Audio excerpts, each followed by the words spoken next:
কর্মসূচি কি হবে।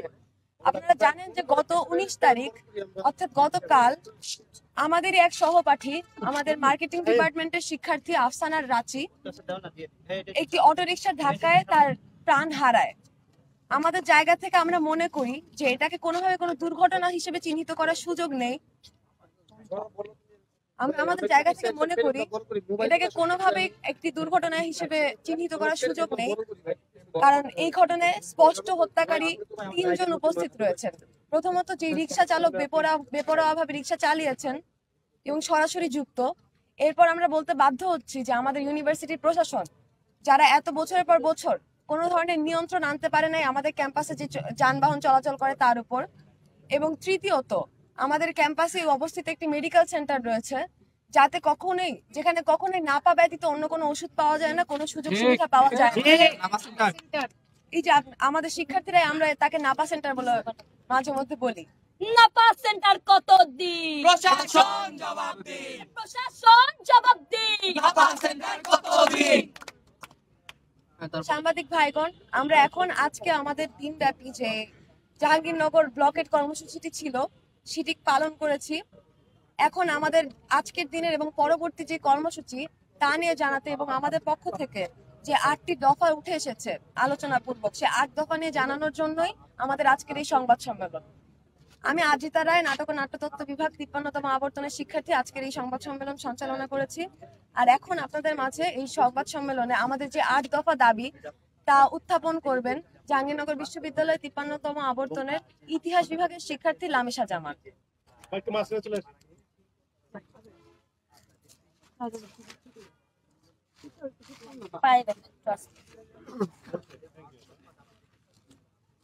আমি লামিশা জামান, ইতিহাস বিভাগ 53তম আবর্তন। আমরা আমাদের যে 8টা দাবি জানানো হয়েছে সেই 8টা দাবি এখন পাঠ করব। সাথে গতকালকে ভিসির ভবনে যাওয়ার পরে সেই 8টা দাবি নিয়ে তারা কিছু টুকটাক কিছু দাবি রিলেটেড কথা বলছে, সেটা আমরা দাবিগুলোর সাথে বলে দেব। প্রথম দাবি, এই কাঠামোগত হত্যাকাণ্ডে যথাযথ বিচার করতে হবে। সেই রিলেটেড তারা বলেছে আজকে সকাল 10টার ভিতরে মামলা হওয়ার কথা, কিন্তু তারা আমাদেরকে 10টা পার হয়ে গেছে, আমরা ভোরবেলা থেকে 6টা থেকে এখানে অবস্থান করছি, তারা এখনো এই রিলেটেড আমাদেরকে এখনো কিছু জানায়নি যে মামলা দায়ের করা হয়েছে কি হয়নি। 2, পর্যাপ্ত ল্যাম্পপোস্ট, ফুটপাথ, রোড সাইন ও স্পিড ব্রেকার স্থাপন করতে হবে এবং যানবাহন স্পিডোমিটার বাস্তবায়ন করা হবে। 3, নিহতের পরিবারে যথাযথ আর্থিক ক্ষতিপূরণ দিতে হবে।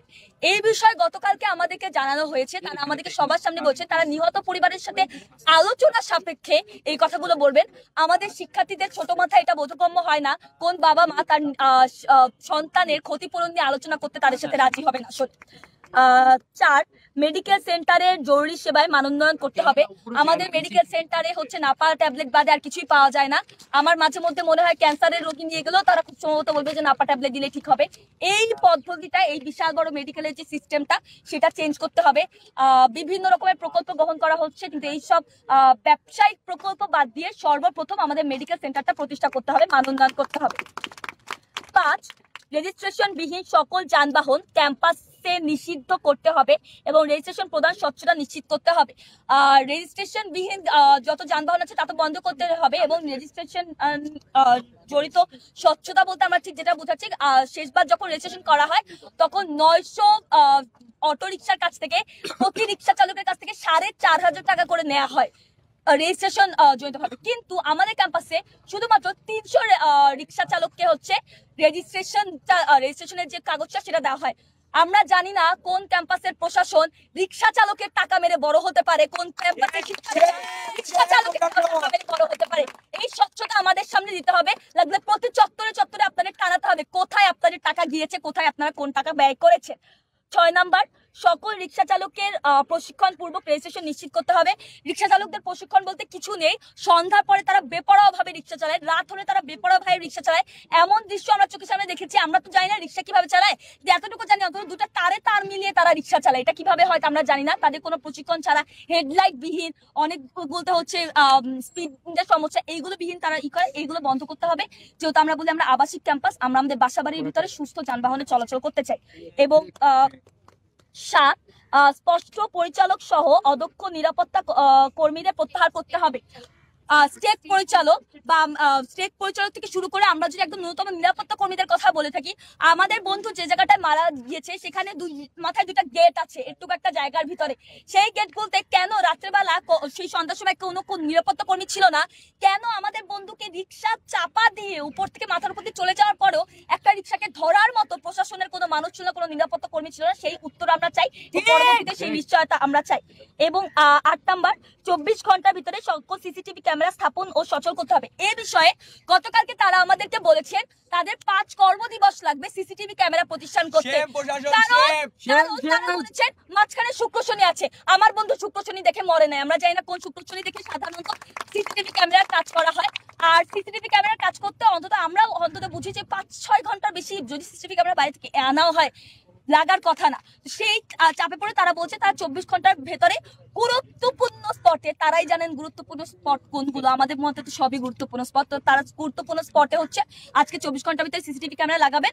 আমরা একটু পরে আমার বন্ধু হচ্ছে পরবর্তী কর্মসূচি ঘোষণা করে যাবে, তখন আমরা বলবো আমাদের সন্ধ্যা একটা কর্মসূচি আছে, তখন আমরা বিসির কাছে যে জিজ্ঞেস করবো যে আসলে 24 ঘন্টায় তারা যে 2-3টা কাজের কথা বলেছেন, মামলা দায়ের কথা যা সকাল 10টার ভিতরে হওয়ার কথা হয়নি এখনো, তারপরে হচ্ছে যে সিসিটিভিটা হয়েছে নাকি, বা সাময়িক বহিষ্কার নিয়ে তারা কি ভেবেছেন, তারা সাময়িক বহিষ্কার করছেন বাকি, এগুলো আমরা সন্ধ্যাবেলা জেনে যাবো। তা পরবর্তী ক্যাম্পাসে ছাত্রী মরে প্রশাসন কি করে? ক্যাম্পাসে ছাত্রী মরে। সাংবাদিক ভাইরা, আপনারা দেখেছেন যে লামিশা জামান সে হচ্ছে বর্তমান পরিস্থিতি এবং আমাদের যে 8 দফা দাবি সেটা নিয়ে বলেছে আপনাদেরকে। এখন আমাদের যে আগামীতে যে কর্মসূচি তা নিয়ে বলবেন আমাদের জাহাঙ্গীরনগর বিশ্ববিদ্যালয়ের প্রত্নতত্ত্ব বিভাগের 53তম আবর্তনের শিক্ষার্থী দুর্বার আদি। আমাদের কর্মসূচি আজকে সকাল থেকে ছিল জাহাঙ্গীরনগর ব্লকেট। আমরা সকাল 6টা থেকে অবস্থান করছি। যেই চাকা আমাদের সহপাঠীর বুকের উপর দিয়ে চলেছে, আমরা সেই চাকা আজকে ক্যাম্পাসে চলতে দেইনি। সকাল 6টা থেকে ডেইরি গেটে আমাদের জাহাঙ্গীরনগর ব্লকের কর্মসূচি, অবস্থান কর্মসূচি ছিল। কোনো যানবাহন ক্যাম্পাসে প্রবেশ করতে পারেনি, ক্যাম্পাস থেকে কোনো যানবাহন বাইরে যেতে পারেনি। এবং আমাদের আর পরবর্তী কর্মসূচি দুপুর 2টার সময় গায়েবানান জানাজা হবে বাদজোহর সেন্ট্রাল ফিল্ডে। এবং সব থেকে গুরুত্বপূর্ণ আমাদের 7টার সময় বেগম খালেদা জিয়া হলের সামনে থেকে মোমবাতি মিছিল বের করা হবে। সেই মোমবাতি মিছিল ভিপির বাসভবন পর্যন্ত যাবে এবং সেখানে গিয়ে আমরা প্রশাসনের সাথে বসবো, ভিসি স্যারের সাথে বসবো। আপনারা জানেন আমাদেরকে আশ্বাস দেওয়া হয়েছিল মামলা করার কথা, বিভিন্ন জায়গাতে সিসিটিভি ক্যামেরা বসানোর কথা, তদন্ত কমিটির কথা। সেই প্রত্যেকটা কাজ কতটুকু আগালো, আসলেও আগালো কিনা, সেগুলো আমরা আজকে 7টার সময় মোমবাতি মিছিল নিয়ে ভিসি স্যারের সাথে দেখা করব। খালেদা জিয়া হল থেকে শুরু হবে সেই মিছিল এবং তার পরবর্তীতে সেই কাজের উপরে নির্ভর করে আমাদের পরবর্তী কর্মসূচিগুলো ঘোষণা করা হবে। পরবর্তীতে আমাদের অবস্থান কি হবে সেটা আমাদের 7টার কর্মসূচি পরবর্তীতে ঘোষণা করা হবে।